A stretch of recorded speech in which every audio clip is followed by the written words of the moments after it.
بسم الله الرحمن الرحيم. والفجر وليال عشر والشفع والوتر والليل إذا يسر هل في ذلك قسم لذي حجر ألم تر كيف فعل ربك بعاد إرم ذات العماد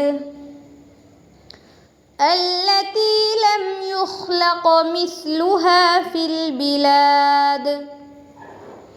وثمود الذين جابوا الصخر بالواد وفرعون ذي الأوتاد الذين طغوا في البلاد فأكثروا فيها الفساد فصب عليهم ربك سوط عذاب إن ربك لبالمرصاد فأما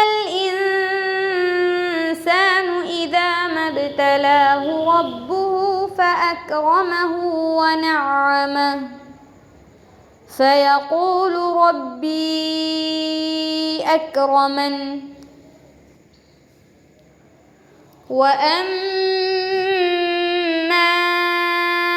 إذا ما ابتلاه فقدر عليه رزقه فيقول ربي أهانن كلا بل لا تكرمون اليتيم ولا تحاضون على طعام المسكين وتأكلون التراث أكلا لما وتحبون المال حبا جما كلا إذا دكت الأرض دكا دكا وجاء ربك والملك صفا صفا وجيء يومئذ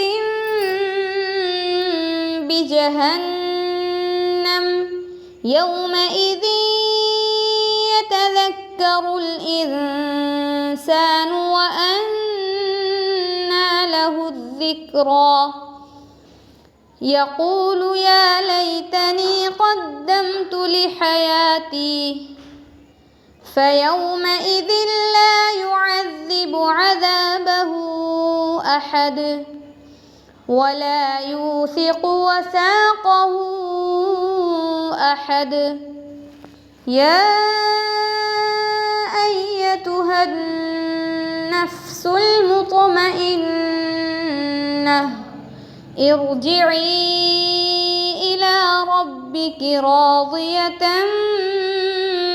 مرضية فادخلي في عبادي وادخلي جنتي صدق الله العظيم.